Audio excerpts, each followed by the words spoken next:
Bienvenidos, estimados hermanos y amigos que se conectan a través de las redes sociales, ya sea por el Facebook o por el canal de YouTube Estudiando la Biblia 2023. Yo soy el pastor Daniel Carlos, con una clase más de este curso Método de Estudio Bíblico. Espero que nos esté siguiendo a través del canal de YouTube en los 5 videos de las 5 clases que hemos estado avanzando hasta el momento. Entonces, sin más que esperar, toma tu lápiz, tu lapicero, tu cuaderno de apuntes, que ya iniciamos una clase más de método de estudio bíblico. Antes, vamos a hacer un breve repaso de lo que hemos estado viendo hasta el momento en método de estudio bíblico, donde hemos mencionado que se divide en tres fases, ¿no? O tres áreas, lo que es la observación, la interpretación y la aplicación. A su vez, la observación hemos dividido en lo que es la observación previa, donde tengo que ver tanto dentro como fuera, obteniendo algunos datos generales, o como el nombre mismo dice, ¿no? Previo, ¿no? Como eran eh, la, el contexto de la historia, el autor, a quién va dirigido, los problemas, si es una carta de Pablo, por ejemplo, ¿no? Los problemas que tenían las iglesias o los hermanos, etcétera. Ya hemos visto también algunos ejemplos, ustedes lo pueden revisar en los videos anteriores.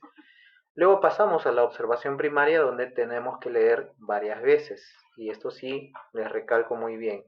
Si usted no lee varias veces, se va a perder algunos detalles, como algunas palabras claves, ¿no? En esta fase de la observación primaria, no solamente hay que leer varias veces, sino hasta el punto de descubrir el tema o los temas principales del texto o la porción que yo estoy estudiando. En el caso de nosotros, estamos estudiando la epístola del apóstol Pablo a los colosenses, pero también estamos viendo otros ejemplos de otros libros o otros capítulos, como por ejemplo aquí hemos visto el capítulo 1 del Evangelio de Juan, ¿no? Y otros capítulos también que en los videos anteriores usted lo puede observar. Cabe decir y recalcar que usted puede seguir paso a paso cada una de las etapas del estudio bíblico, donde estamos en la observación, juntamente con la epístola a Colosenses. O a la par, usted puede elegir un capítulo, como algunos ya lo han hecho, ¿no? Algunos han elegido Juan 13, Primera de Pedro 1, Daniel 4, etcétera. A la par, ir aplicando el método de estudio bíblico en el capítulo que usted desea estudiar. Entonces, dos opciones. O nos sigue simplemente paso a paso en el libro de Colosenses, o usted a la par también lo hace aplicándolo al estudio bíblico personal que usted desea hacer de un capítulo, un libro o una porción de las escrituras. Bien, pasamos de la observación previa, la observación primaria y la observación profunda. Consiste otra vez a leer detenidamente o con más detenimiento, y aquí vamos a buscar palabras claves en el texto que, conforme a mi lectura, yo estoy identificando qué palabras son claves o no. Por eso es importante la lectura con detenimiento y marcar las distintas divisiones, como ya en la observación primaria hemos tenido en cuenta, ¿no? Un tema general y unos subtemas de acuerdo a la lectura que yo estoy teniendo. Vimos entonces el ejemplo del capítulo 4 de Primera Timoteo, donde, según la lectura que hemos tenido, damos como tema principal el cuidado de un buen ministro. Pablo le está dando indicaciones a Timoteo para que tenga cuidado siendo un buen ministro del Señor, ¿no? Y de esta manera hemos subdividido del verso 1 al 5, el ministro tiene cuidado de la apostasía, y cuyos versos claves que hemos considerado acá está en el verso 1, la frase postreros tiempos y la palabra apostatarán también, ¿no? Y la palabra fe también. Luego en la siguiente subdivisión, del verso 6 al 16, el ministro tiene cuidado de la doctrina, cuyas palabras claves hemos señalado: enseñas, ministro, doctrina. También piedad, ejemplo, ocúpate, ejercítate, no descuides y ten cuidado. ¿Dónde saco estas palabras claves? Pues de mi lectura y la observación, donde ya estoy en la etapa de la observación profunda, estoy leyendo con detenimiento, con más cuidado y seleccionando algunas palabras claves de acuerdo al tema que estoy desarrollando en ese capítulo o en esa porción. También, ya conforme a nuestro estudio de Colosenses, en este ejemplo se ve el capítulo 1, ¿no? El tema principal. Cristo, el perfecto reflejo del Dios invisible, le hemos puesto así, conforme a nuestra lectura, también sus respectivas subdivisiones, ¿no? Del 1 al 8, saludos y ejemplo de los colosenses que resalta Pablo. Del 9 al 14, oración para que sean llenos del conocimiento de su voluntad. Por eso Pablo oraba. Y del 15 al 23, la preeminente gloria de Cristo, donde Pablo va a resaltar que en Él fueron creadas todas las cosas, Él es la imagen del Dios invisible, etc. Del 24 al 29, la preocupación de Pablo por la iglesia, y estas eran las palabras claves que habíamos considerado, ¿no? Fe, amor y esperanza, porque está hablando de los frutos de los colosenses, la palabra o el nombre Jesucristo y Cristo, que se va a repetir varias veces, Padre, Dios, y continuamos con las 6 preguntas que en la última clase vimos esto, ¿no? Las 6 preguntas importantes de la observación. Recuerden, esas 6 preguntas será dónde, que nos hablaba del lugar, también el cuándo, que nos habla del tiempo, ¿no? Que se realizaron en cierta cultura, en cierta historia, en un tiempo específico, el quién o el quiénes también, ¿no? Las personas que se mencionan, qué se describe de cada una de ellas, el qué, es decir, los detalles, los eventos, qué está sucediendo, qué estoy observando, qué ocurrió o qué ocurrieron, ¿no? El cómo, hablándonos más que la historia, es cómo actuaron ellos, cómo se desarrolló la historia, cómo terminó, si es una porción de historia, ¿no? Como hechos, por ejemplo, o los sucesos allá en los evangelios con el Señor Jesús, etcétera, ¿no? Y la sexta pregunta era el por qué. Más que observar las palabras, tenemos que observar o preguntarnos por qué ocurrieron esas cosas, por qué Pablo escribió esto, por qué el Señor Jesús enseñó esto, por qué sucedió esto, etcétera, ¿no? Entonces, vimos ya aplicando estas preguntas el dónde, aplicándolo a la carta de Colosenses, ¿no? ¿Dónde se escribió la carta de Colosenses? ¿Dónde queda Colosas? Y ahí damos la respuesta. También, si usted lo considera preciso, buscar un mapa, en este caso hablando de la epístola a los colosenses, donde se ubicaba Colosenses en el mapa de ese tiempo, ¿no? Como pueden observar allí en Asia Menor, donde prácticamente están casi juntas, ¿no? La iglesia de Esmirna, Filadelfia, la Odisea, Éfeso, Pérgamo, etcétera. También hicimos la pregunta del cuándo, ¿no? Hablando del tiempo, ¿cuándo se escribió la carta? También lo hemos respondido. La tercera pregunta, ¿quién? ¿Quién es el autor o quiénes son los autores? ¿No? Identificando a Pablo y a Timoteo. ¿Quién era Epafras, a quien se menciona también allí en la carta? ¿Quiénes eran Onésimo y Tíquico y de qué se encargaban? ¿Cierto? También lo hemos visto en la carta, que ellos fueron los que llevaron la carta a los colosenses, y todos estos datos lo encontramos en el mismo texto, en la misma epístola a Colosenses. Pasamos a la pregunta del qué, ¿no? ¿Qué sucedió en la iglesia de Colosenses? Bueno, identificamos los problemas que estaban sucediendo, sobre todo el peligro del gnosticismo y la influencia del judaísmo, de la filosofía griega y de los orientales, ¿no? Especialmente el gnosticismo y todo el misticismo también que había en ese tiempo. Y entonces como Pablo va a enfrentar o a través de su carta nos va a narrar o nos va a mostrar qué es lo que estaba sucediendo en la iglesia de Colosas. Y es así que pasamos a la siguiente pregunta, la pregunta número 5, ¿no? Lo estoy haciendo un poco rápido porque esto ya lo hemos hecho en la clase anterior. El cómo, cómo termina Pablo la carta, ¿no? Con los saludos y todo lo que hemos identificado ahí. Y por último, la sexta pregunta, el por qué, que es algo muy importante, ¿no? Por qué ocurrieron las cosas, por qué Pablo escribió, etcétera. ¿Por qué Epafras, por ejemplo, visita a Pablo en la prisión?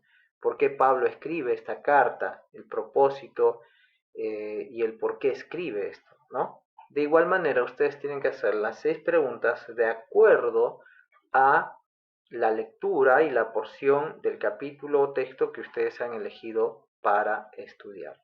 Hasta ahí habíamos terminado las 6 preguntas y los propósitos de por qué hacemos las preguntas en el estudio bíblico, ¿no?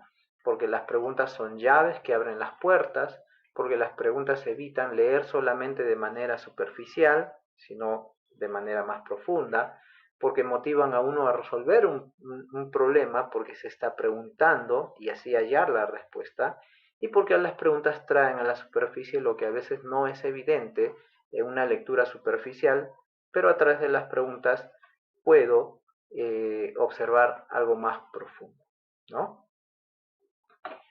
Ahora sí, entonces continuamos y seguimos con las preguntas, ¿ya? 12 preguntas relacionantes, las 12 áreas de observación. Ahora, mencionarles que no necesariamente vamos a resolver las 12 preguntas en nuestro estudio y lo vamos a ver con un poco más de detalle, ¿ok? Pero sí es importante preguntarnos y si eso se aplica a nuestro estudio o a la porción que yo estoy estudiando o no. También mencionarles que ustedes deben manejar un cuaderno de apuntes o si tienen el uso de la computadora, hacerlo en un archivo para tener registrado todo lo que ustedes están anotando y están investigando, están desarrollando su estudio bíblico, ¿no? En mi caso, yo lo hago a través del programa de Word, un editor de texto, pero también de manera manual, como ustedes pueden observar, lo hago a través de mi estudio bíblico personal, en un cuaderno de apuntes, ¿no? Anotando, subrayando, y como les dije también, es importante que ustedes puedan manejar un cuaderno y es recomendable transcribir con su propia mano. En este caso, yo lo he hecho todo la epístola de Colosenses, ¿no? Si pueden observar ahí, ¿no? Toda la epístola de Colosenses a mano. ¿Para qué hacemos eso? Para que no me distraiga. A veces las Biblias de estudio comentadas o las Biblias en general ya vienen, ¿no? Con un tema, con un subtítulo y yo no quiero observar eso. Yo quiero observar mi propio estudio, mi propia lectura, hacer mis propias divisiones, poner el título central de acuerdo a la lectura y lo que yo estoy observando en mi lectura. Recordando que esos títulos y esas divisiones de capítulos y versículos no son inspirados, es decir, no es que en este caso el apóstol Pablo escribió y dijo, no, voy a escribir el capítulo 1 esto, y el capítulo 1 va a tener este tema y es tantos versículos, no, sino que ya lo hicieron posteriormente para tener un orden quizás, ¿no? Pero se les recomienda tener sus apuntes como también un archivo personal, ¿no? Desde aquí entonces hemos empezado con la observación previa, esto ya les mostré anteriormente, la observación primaria y todos los ejemplos que hemos trabajado, la observación profunda, hablando de las palabras claves, ¿no?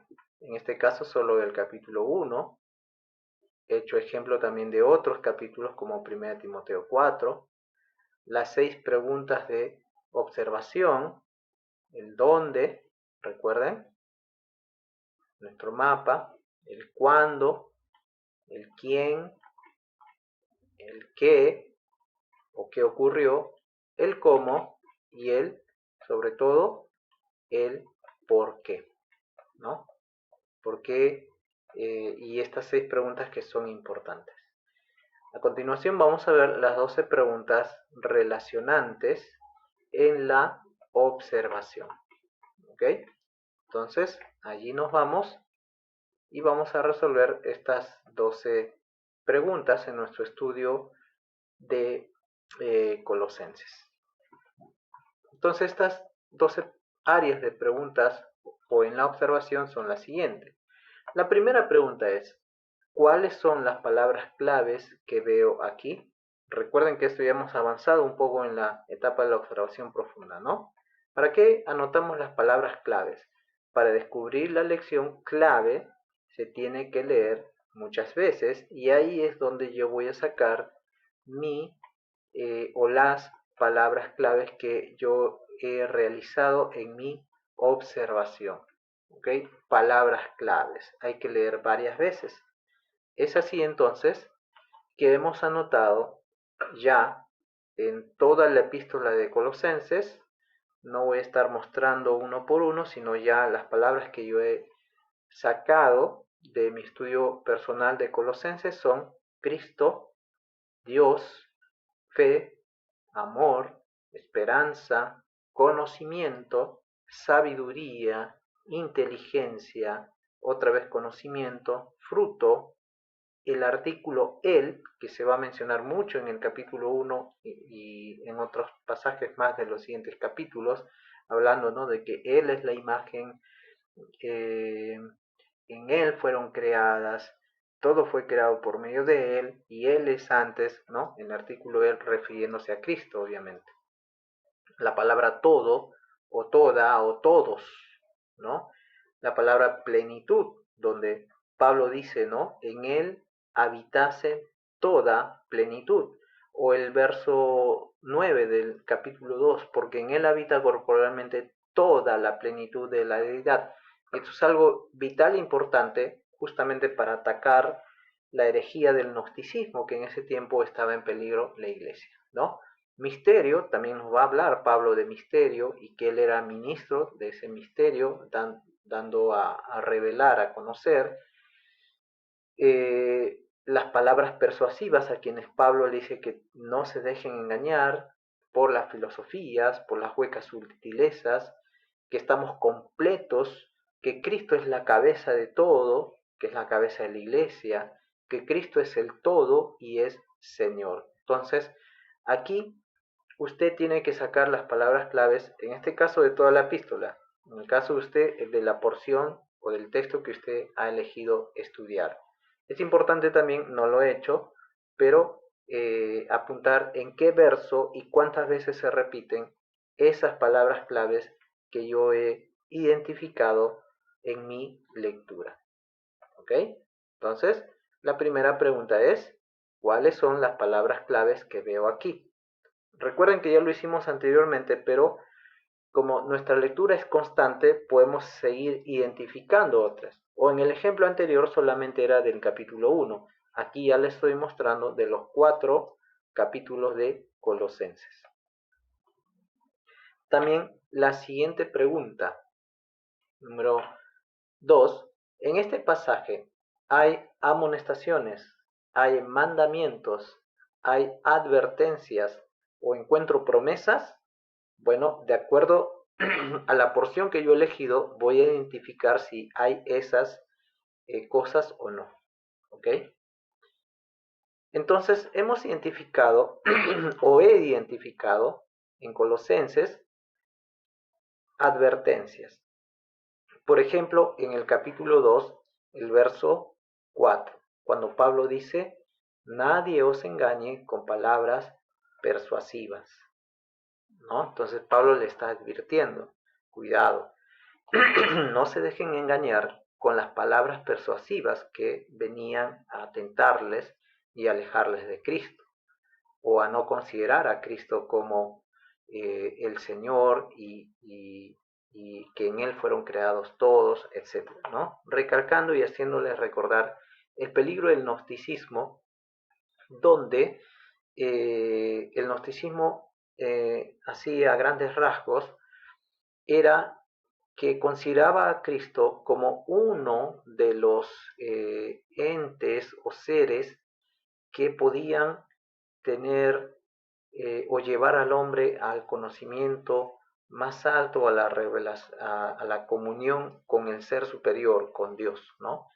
Pero también podían ser los ángeles y podían ser cualquier otro. Es decir, Jesús era uno más de un ángel o de Buda o de cualquier otro personaje que se podía presentar y no necesariamente él como Dios, ¿no? O Señor de todo.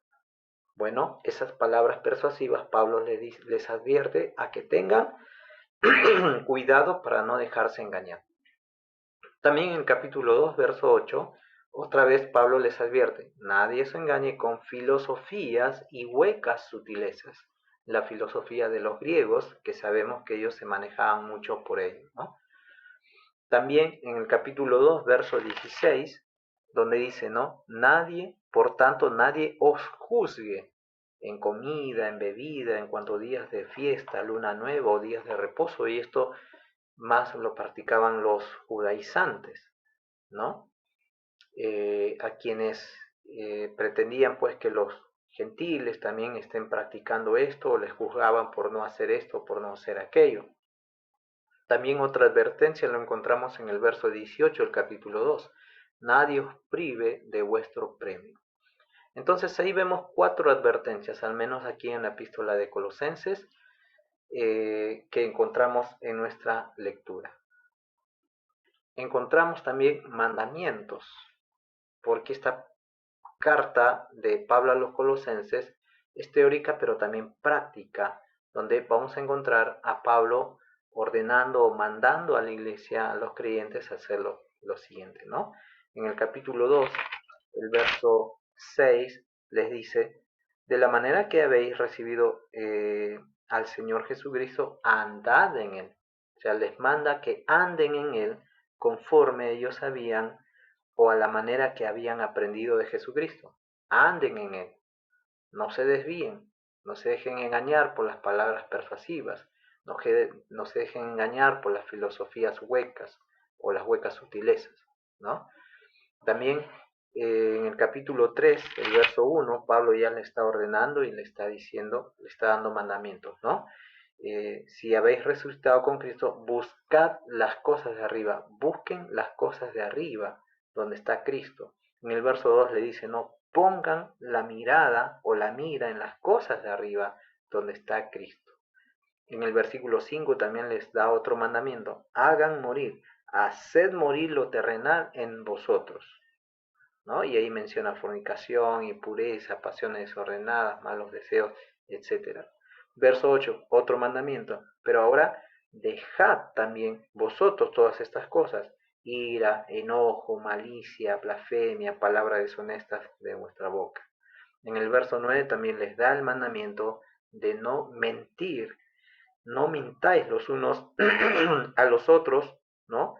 Conforme al viejo hombre, sino más bien revístanse del nuevo hombre. Entonces ahí encontramos, respondiendo a la pregunta, ¿no? En este pasaje, ¿hay amonestaciones, mandamientos, advertencias, promesas? Sí. 4 advertencias, 5 mandamientos, y vamos a seguir viendo otros mandamientos más. En el capítulo 13, verso 12, les manda a vestirse como escogidos de Dios. ¿Y cómo debe vestirse un escogido de Dios? Santo, amable, o amado, perdón, de entrañable misericordia, de benignidad, de humildad. Entonces le está mandando que se vistan como escogidos de Dios, ¿no? En el verso 14, deben vestirse de amor y sobre todas estas cosas vestidos de amor, que es el vínculo perfecto. Entonces Pablo ya le está dando mandamientos en la parte práctica ya de la epístola.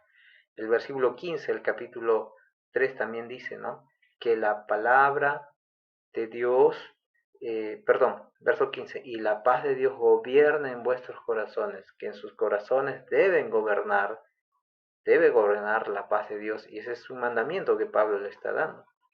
Verso 16 también, que la palabra de Dios o la palabra de Cristo more en abundancia en sus corazones. Otro mandamiento, verso 17, hagan morir, ¿no? Haced todo en el nombre del Señor. Todo lo que hagan, cualquier otra cosa, hacedlo en el nombre del Señor. Siguen los mandamientos. Empieza con las relaciones familiares, ¿no? Hablando de las casadas. ¿Qué mandamiento le da a las casadas? Casadas estén sujetas a vuestros maridos. A los maridos le va a mandar: maridos, amad a vuestras mujeres y no sean ásperas con ellas. A los hijos les manda, ¿no? Hijos, obedeced a vuestros padres. A los padres le dice: padres, no exasperéis a vuestros hijos. A los siervos también le dice: siervos, obedeced en todo a vuestros amos terrenales.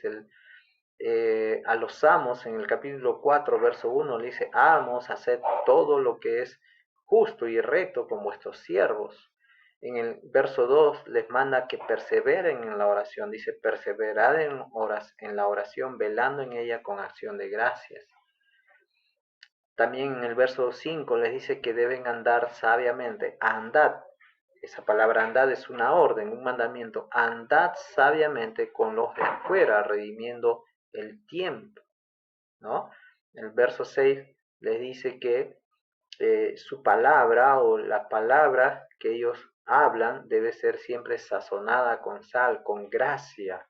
El verso 16 del capítulo 4 va terminando diciendo que esa carta la lean los de la Odisea y que lo de la Odisea que él había enviado lo lean ellos. Y así va terminando la parte de los mandamientos que identificamos en la carta o en la epístola de Colosenses. ¿Qué encontramos también? Amonestaciones. Sí, encontramos amonestaciones. Del capítulo 2, del verso 20 al 21, les amonesta de la siguiente manera, ¿no?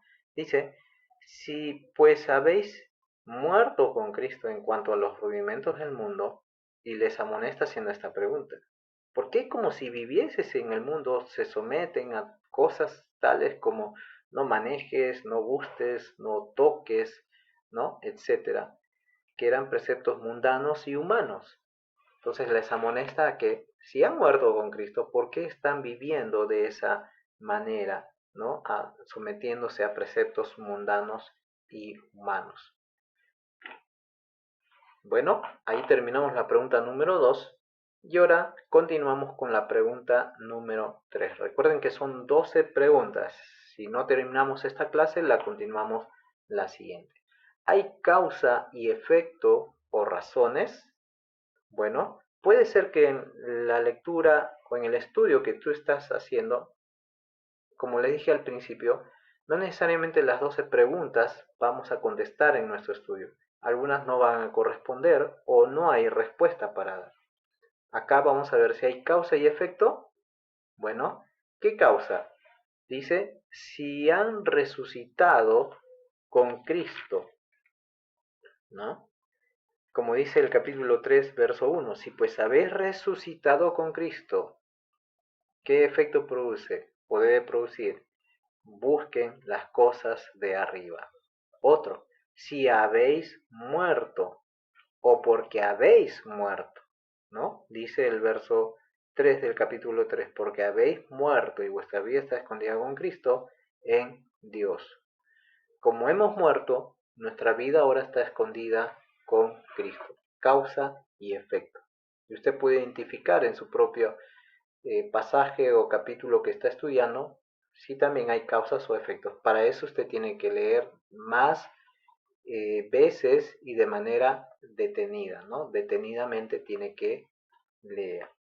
¿Ok? Pasamos a la pregunta número 4. La pregunta número 4 nos dice: ¿hay cosas parecidas? ¿Hay comparaciones similares o contrastes? Puede que haya, puede que no haya, dependiendo del texto que usted está leyendo. En el caso de nosotros, en Colosenses no lo encontramos, pero sí en epístolas como por ejemplo en Santiago, en Hebreos y en Gálatas, ¿ya? Por ejemplo, ¿no? Cuando Santiago habla en el capítulo 1, verso 9 y 10, dice: el hermano que es de humilde condición gloríese en su exaltación, pero el que es rico en su humillación.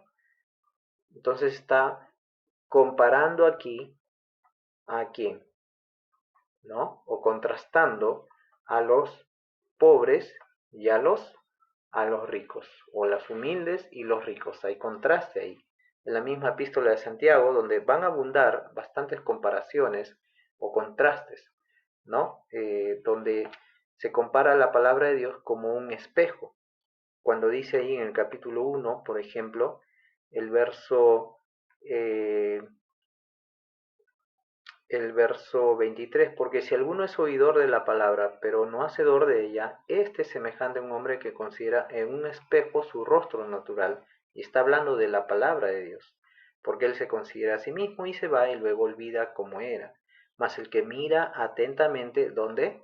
En la perfecta ley, la de la libertad. Entonces ahí vemos una comparación que el autor Santiago está haciendo a la palabra de Dios como el espejo, ¿no? Y así como uno se ve en el espejo. También, ni qué decir acerca de la lengua, cuando el autor va a hablar acerca de la lengua desde el capítulo 2, verso 3 en adelante, ¿no? Al verso 5, hablando del freno del caballo, perdón, es del capítulo 3, ¿no? Verso 3 al 5. Así como el caballo se frena, ¿no? Cuando se le coloca en la boca un freno, o las naves que son gobernadas por un timón, y se les compara con la lengua también, ¿no? Así mismo es la lengua, dice, ¿no? Verso 5, así también la lengua es un miembro pequeño, como el freno en el caballo o el timón en las naves grandes, ¿no? Entonces, tengo que identificar si hay comparaciones, si hay similares, cosas similares o hay contrastes, ¿no? En Santiago abundan, solamente he elegido 3 ejemplos, pero hay un montón. Como en Hebreos también ni qué decir, ¿no? Por ejemplo, la comparación entre el sacerdocio levítico y el sacerdocio de Cristo, ¿no? Los sacrificios que vemos ahí con el sacrificio perfecto de Cristo y un montón de cosas que vamos a observar ahí en Hebreos. Bueno, no es nuestro estudio, simplemente lo menciono. O Gálatas, ni qué decir cuando habla y compara la ley y la gracia, o cuando habla acerca de Sara y Agar, ¿no? Entonces, estos libros, Santiago, Hebreos y Galatas, tienen muchas comparaciones. Y de acuerdo a la lectura o el estudio que usted está haciendo, tiene que identificar si hay o no hay. O no hay. Si no hay, pues se coloca que no hay. Pero si los identifica, tiene que colocarlo cuáles son. ¿Ok? Por lo pronto en Colosenses no he identificado comparaciones, contrastes o similares. Seguimos a la pregunta número 5. Espero que esté tomando nota y esté apuntando. He dicho que yo no doy materiales. Si usted desea, capture la pantalla de las diapositivas, ¿ya? Pero a mí me gusta que, o considero, más que me gusta, considero que cuando uno apunta o hace sus propios apuntes, aprende más que el hecho de estar obteniendo lo cual tampoco digo que sea malo, ¿no? Que uno esté obteniendo materiales, pero llega un momento en la madurez del creyente donde el mismo creyente tiene que estar haciendo su propio material o apuntando su propio material, ¿no? Es como cuando los pastores o predicadores desde el púlpito animan, ¿no? A que apunten, porque si no se duermen, etcétera, ¿no? Entonces es un hábito correcto, ¿ya? Como les digo, yo tengo mi propio cuaderno de apuntes donde voy realizando mi estudio personal, ¿no? En mis propias anotaciones. Entonces, como en Colosenses no hemos identificado, pero sí les he mencionado en Hebreos, en Santiago, en Gálatas, donde hay muchas comparaciones, vamos a terminar viendo un ejemplo del Evangelio de Juan, el capítulo 2 y 3, donde se habla de Nicodemo y la mujer samaritana. Ahí vamos a ver similitudes, por ejemplo, ¿no? Perdón, era Juan 3 y capítulo 4. Por ejemplo, ¿en qué eran similares? Ambos eran personas religiosas, tanto Nicodemo como la mujer samaritana. Ambos encuentros eran oportunos para testificar, en el caso de Cristo, que les testificó tanto a Timoteo como a la mujer samaritana, ¿no? A la mujer adúltera. En ambos casos, Cristo controló la conversación para llegar al problema de cada uno de ellos que tenían en su corazón, tanto con Nicodemo como la mujer samaritana. También algo similar o similitudes es que Cristo es el que tomó la iniciativa para hablar de cosas espirituales, ¿no? Ya que ellos simplemente estaban hablando de cosas religiosas y cosas terrenales. Por ejemplo, Nicodemo, ¿no? Hablando de cómo uno puede nacer de manera física, y Cristo tomó la iniciativa para hablarle de cosas más profundas, teológicas o espirituales. Ahí vemos entonces, si tú estás estudiando Juan capítulo 3 y 4, las similitudes entre Nicodemo y la mujer samaritana. Pero también podemos identificar las diferencias entre ellos. Claro que habían enormes diferencias, como por ejemplo, Nicodemo era un varón, era un hombre, era judío, era aceptado socialmente.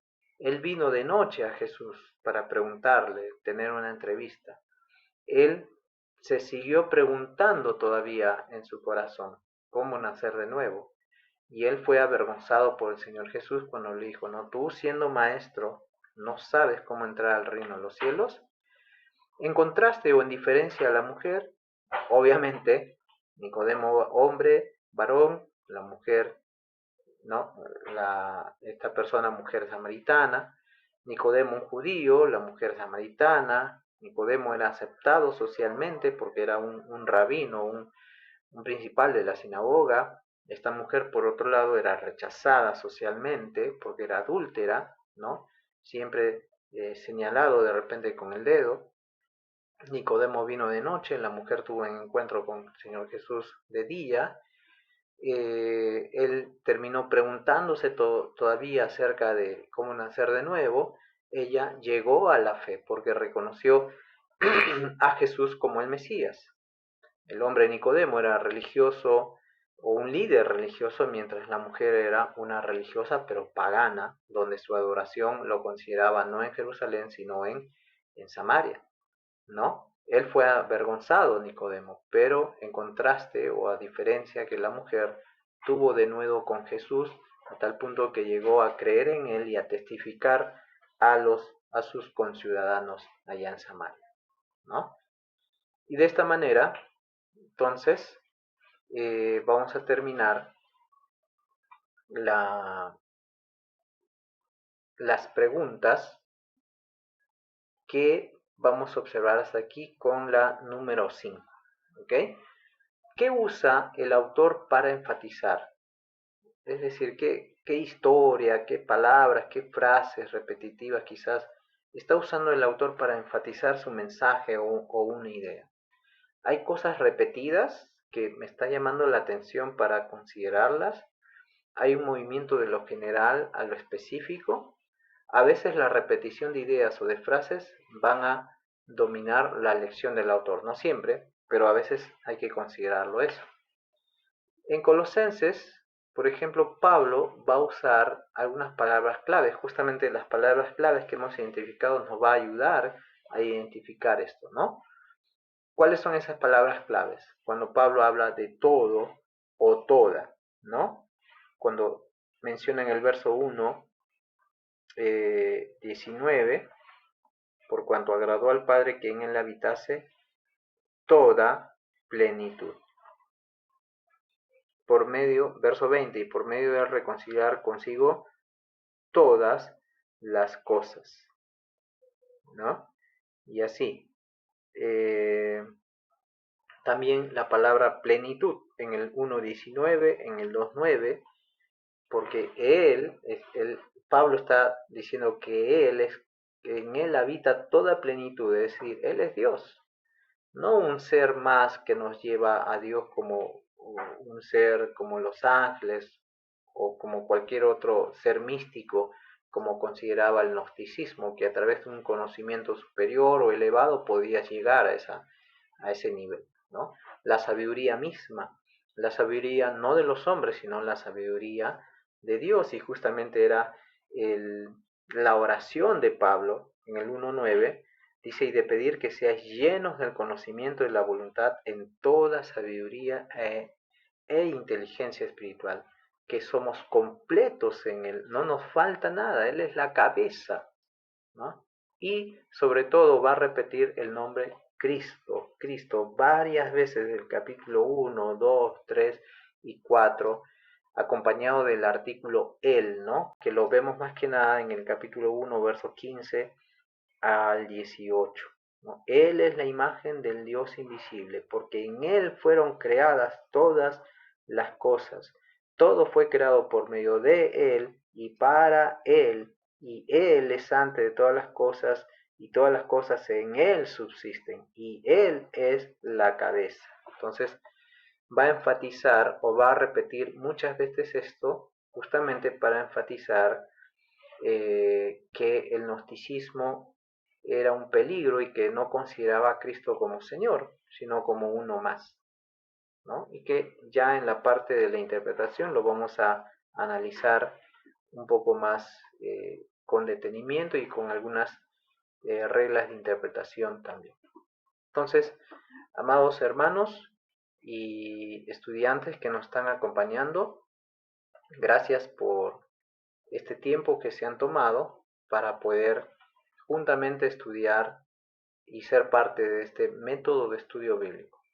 Espero que cada uno de ustedes puedan eh, seguir y hacer su estudio personal, ¿no? Así que muchas gracias, nos estaremos viendo hasta otra oportunidad. Bendiciones, me despido y que Dios les ayude y les dé mucha sabiduría.